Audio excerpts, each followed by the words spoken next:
CBSE words में आपका स्वागत है। तो हम पढ़ रहे थे क्लास 10 साइंस का 8th चैप्टर जिसका नाम है हाउ डू ऑर्गेनिजम्स रिप्रोड्यूस। आज का हमारा टॉपिक है what happens when the egg is not fertilize. क्या होगा अगर एग फर्टिलाइज ना हो। फर्टिलाइज कैसे होता है हम देख चुके हैं पिछले लेक्चर्स में कि जब स्पर्म और एग दोनों मिलते हैं तो वो क्या करते हैं, जाइगोट बनाते हैं, और यही दोनों का जो मिलना होता है, दोनों के जो न्यूक्लियाई हैं ये आपस में फ्यूज़ होते हैं, तो हम कहते हैं कि फर्टिलाइजेशन हो गया। तो अगर फर्टिलाइजेशन ना हो तब क्या होगा। अब फर्टिलाइजेशन कैसे नहीं होगा, अगर कोई सेक्सुअल इंटरकोर्स नहीं हुआ तो सीधी सी बात है स्पर्म फीमेल की बॉडी में इंटर ही नहीं करेगा। अब ऐसे तो है नहीं कि ब्लूटूथ या वाईफाई से ट्रांसफ़र हो, तो अगर फीमेल बॉडी के अंदर स्पर्म नहीं पहुंचा तो सीधी सी बात है वो स्पर्म और एग नहीं मिल पाएंगे और फ्यूज़ नहीं हो पाएंगे, तो फर्टिलाइजेशन नहीं होगा। तो उस केस में क्या होगा फर्टिलाइजेशन अगर नहीं हुआ। तो वैसे तो ये एक छोटा टॉपिक है, लेकिन मैं आपको पूरी स्टोरी समझाऊंगा जिससे आपको रटना नहीं पड़ेगा, बहुत कम चीज़ें आपको याद करनी पड़ेंगी और स्टोरी की तरह आप पूरी चीज़ को समझ जाओगे। ठीक है, तो पहले मैं स्टोरी के फॉर्म में वो चीज़ें एक्सप्लेन कर देता हूँ, उसके बाद हम देखते जाएंगे। यहाँ पर जो लिखा हुआ है आप खुद ऑटोमेटिकली वो समझ चुके होगे। तो हम स्टार्ट करते हैं। सबसे पहली चीज़ मैं करता हूँ, एक ओवरी को मैं ड्रॉ करता हूँ। ठीक है, ये ओवरी है, ठीक है, हो गया इसमें, और इसके अंदर एक इमैच्योर एग है। ये क्या होगा जब गर्ल प्यूबर्टी रीच करती है तो ये मैच्योर होने स्टार्ट होगा। तो मान लो ये एक ब्लू कलर का एक इमैच्योर एग है और ये अब जस्ट स्टार्ट हुआ है मैच्योर होना। तो इसको मैच्योर होने में कुछ टाइम लगेगा, कई फेजेस से गुजरेगा, कुछ बनेगा फिर कुछ बनेगा ये, ठीक है, अलग अलग रूप इसके बदलते हुए जाएंगे। फिर एक टाइम आएगा ये मैच्योर हो जाएगा और ओवरी से बाहर निकल जाएगा। ठीक है, तो ये मैं ओवरी से बाहर निकलने वाली कंडीशन, वही एग है, ठीक है, एग वही है, बस दोनों अलग अलग टाइम मैं दिखा रहा हूँ। ठीक है, ये ब्लू वाली जो पोजीशन पे है उस समय ये मैच्योर होना स्टार्ट हुआ है, और यही एग जब ग्रीन वाली पोजीशन पे पहुंचेगा तो मैच्योर होके ओवरी से बाहर निकल चुका है। ठीक है, इतनी बात समझ में आ गई। अब इस पूरे प्रोसेस में कुछ टाइम लगा होगा, कितना टाइम लगा होगा और उसकी बात कर लें तो उसको जानने के लिए एक और चीज़ हमको समझनी पड़ेगी। वो क्या है, मेंस्ट्रुअल साइकिल। क्या होती है ये। अब देखो फीमेल की बॉडी के अंदर कुछ चेंजेस आते हैं, कुछ प्रोसेस हो रहे होते हैं बॉडी के अंदर, और वो प्रोसेस और वो चेंजेस ऐसे होते हैं जो बार बार रिपीट करते हैं। कुछ टाइम के बाद वही चीज़ बार बार रिपीट करती रहती है। जैसे आप खाना खाते हो तो सुबह नाश्ता करते हो, अगले दिन फिर सुबह नाश्ता करोगे, फिर अगले दिन सुबह नाश्ता करोगे, तो एक तरह से वही चीज़ आप रिपीट करते जाते हो। इसी तरह फीमेल की बॉडी में भी कुछ ऐसे चेंजेस होते हैं जो बार बार रिपीट होते रहते हैं। तो एक पूरी साइकिल के अंदर जो चेंजेस आए होंगे तो उसका कुछ टाइम ड्यूरेशन होगा कि भाई इतने दिन तक ये सारे चेंजेस आए, उसके बाद वही चेंजेस फिर से रिपीट होने लगे। तो उसकी जो ड्यूरेशन होती है वो अलग अलग फीमेल में अलग अलग होती है। कम से कम 21 दिन और ज़्यादा से ज़्यादा 35 दिन नॉर्मल कंडीशन में होती है। ठीक है, अब इसी के बीच में वैल्यू लाई करेगी। कोई फीमेल होगी जिसकी हो सकता है 30 डे का मेंस्ट्रुअल साइकिल हो, किसी का 28 हो सकता है, 21 हो सकता है। ठीक है, इसी के बीच में लाई करेगा। एक फीमेल हम लेते हैं सिर्फ अपने समझने के लिए, उसकी जो मेंस्ट्रुअल साइकिल है वो 28 डेज़ की है। ठीक है, 28 दिन की उसकी मेंस्ट्रुअल साइकिल है, यानी 28 दिन के अंदर उसकी बॉडी के अंदर कुछ चेंजेस आएंगे, और फिर उसके बाद जब 28 दिन पूरा हो जाएगा तो अगली साइकिल स्टार्ट होगी, वो भी 28 दिन की होगी। उसमें वही चेंजेस जो पहले हुए थे वही चेंजेस फिर होंगे, फिर अगले 28 दिन के अंदर वही सारे चेंजेस होंगे। ठीक है, तो ये उसकी साइकिल है, पूरा रिपीट होती रहेगी। तो अब थोड़ा सा मैं एक चीज़ ड्रॉ करता हूँ यहाँ पर। ठीक है, ये हो गया हमारा फर्स्ट डे, ठीक है, साइकिल का फर्स्ट डे, और ये हो गया साइकिल का लास्ट डे, क्योंकि हमने जो केस लिया है वो 28 दिन वाला लिया है कि एक फीमेल है, इसकी 28 डेज की मेंस्ट्रुअल साइकिल है। ठीक है, तो अब एक दिन, पहले दिन से लेकर 28 दिन तक बॉडी में क्या चेंजेस आएंगे हमको सिर्फ काम का जानना है। ठीक है, जिससे हमारा ये जो टॉपिक में जो चीज़ें मेंशन है वो समझ में आ जाए, हम बहुत डिटेल में इसको नहीं जाएंगे।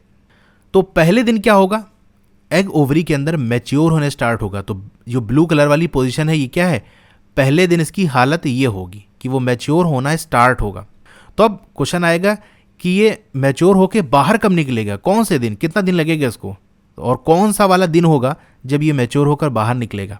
तो उसका एक तरीका होता है कि जितने दिन की जो मेंस्ट्रुअल साइकिल होती है ना, जो उसका लास्ट डे होता है, जैसे इसमें 28 दिन की है साइकिल तो लास्ट डे क्या है 28, इसमें से 14 माइनस कर दो तो क्या आएगा 14।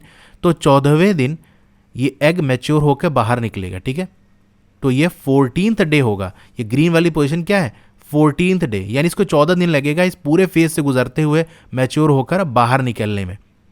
तो जितने दिन की साइकिल होती है ना उससे 14 दिन पहले एग रिलीज होता है।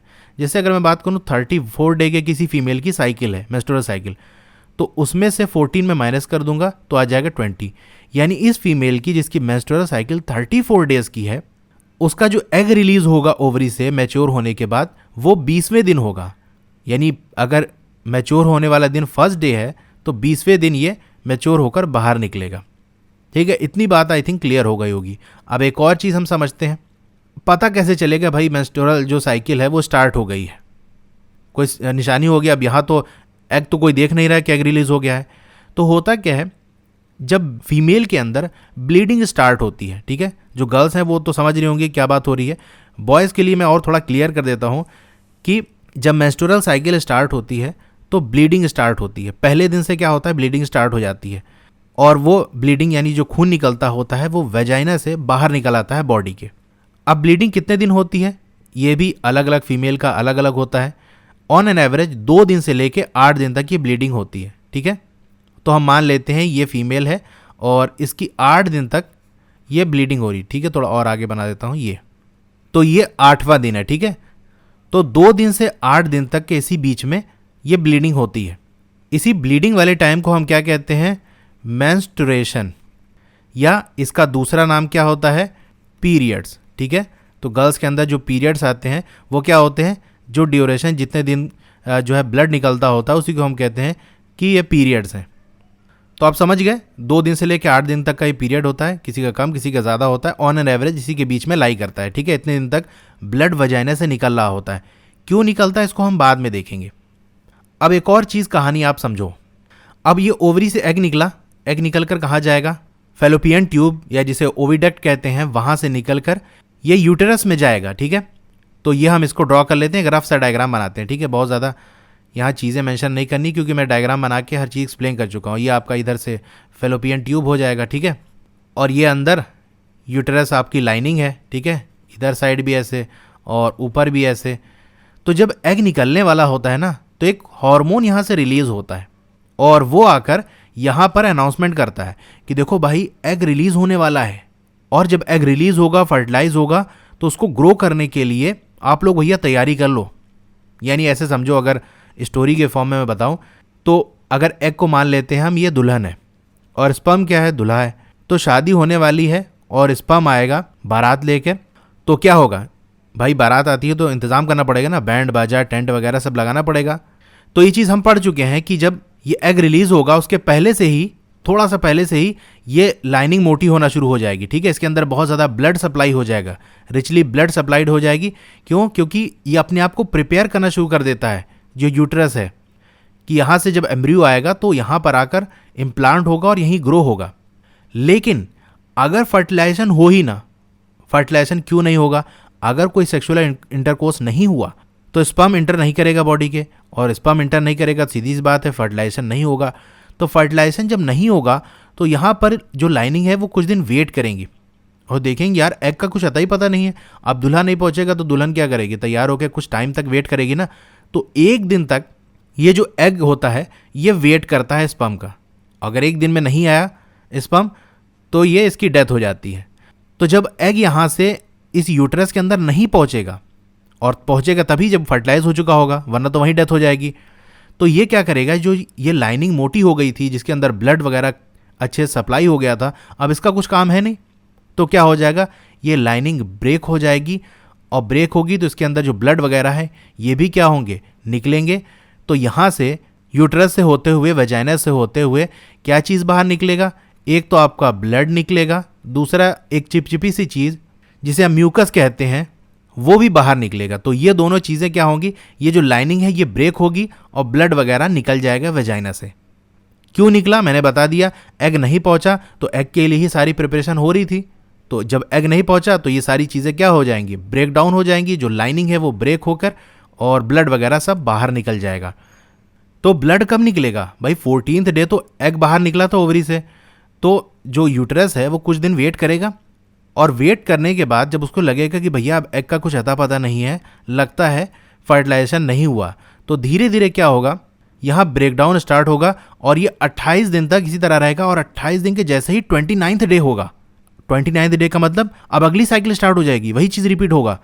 तो यहाँ पर आगे क्या होगा, 29th डे यानी अगली साइकिल का जो फर्स्ट डे होगा, वहाँ यही जो यूट्रस की लाइनिंग है ये ब्रेक होगी और यहाँ से ब्लड निकलने लगेगा। और ये ब्लड कितने दिन निकलेगा, 2 से 8 दिन तक, ठीक है। डिपेंड करता है फीमेल टू फीमेल, किसी का 2 ही दिन निकलता है, किसी का 8 दिन निकलता है, किसी का इसी के बीच में निकलता है, ठीक है।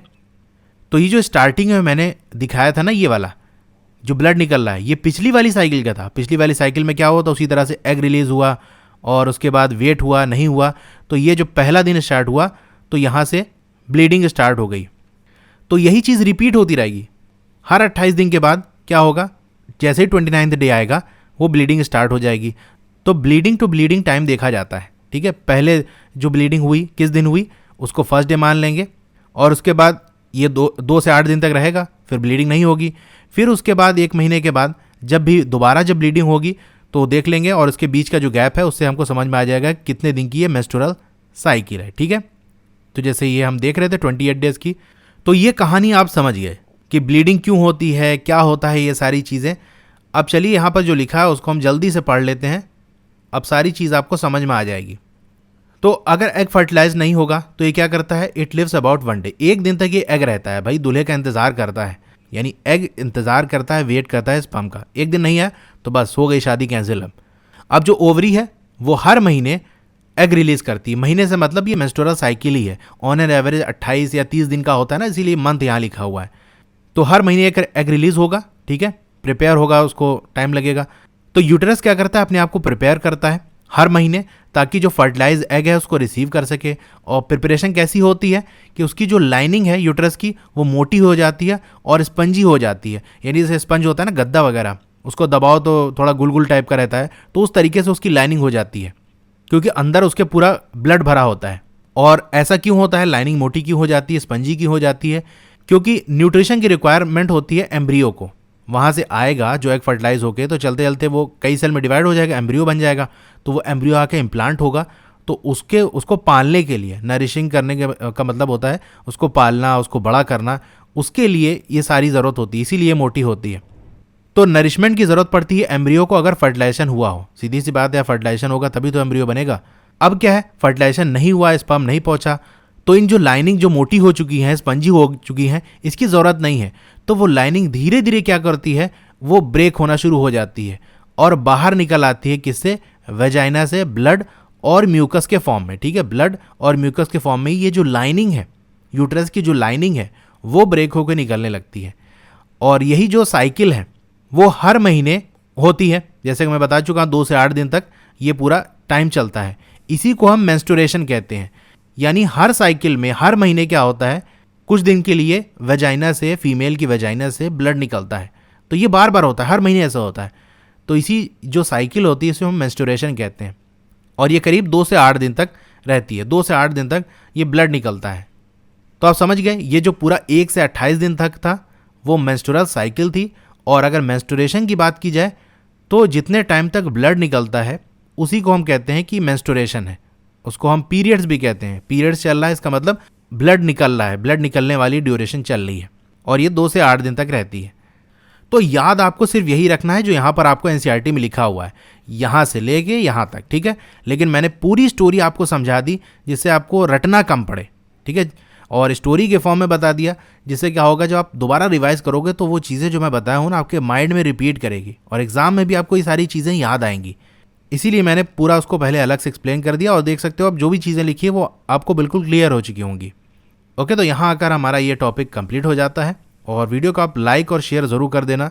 इसी तरह की और वीडियोज़ देखने के लिए या किसी और दूसरे सब्जेक्ट की और वीडियोज़ देखने के लिए आप यूट्यूब पर सर्च करना चैनल का नाम CBSE वर्ड्स, चाहे लोगो पे या फिर जहाँ CBSE वर्ड्स लिखा है उस पर आप क्लिक करोगे।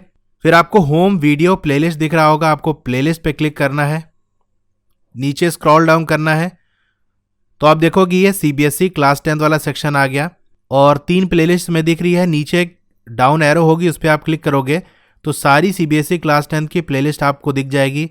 History, civics, economics, geography, science, maths. तो यहाँ से भी जो भी आप वीडियो देखना चाहते हो देख सकते हो।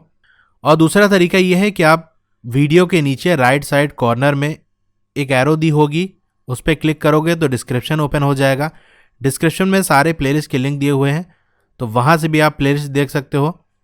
मेरा टेलीग्राम ग्रुप है, आप उसे भी ज्वाइन कर लो, फेसबुक पेज है उसे भी लाइक कर लो, सबका लिंक आपको डिस्क्रिप्शन में मिल जाएगा। तो आपको ये वीडियो कैसी लगी कमेंट करके ज़रूर बताइए, अच्छी लगी हो तो लाइक करिए और चैनल पर नए हैं तो सब्सक्राइब कर लीजिए और उसके बगल में एक बेल का आइकन होगा, उसको दबा के ऑल पे क्लिक कर देंगे तो जब भी नई वीडियो आएगी आपको मैसेज आ जाएगा। ओके, तो फिर मिलते हैं अगली वीडियो में। Thank you.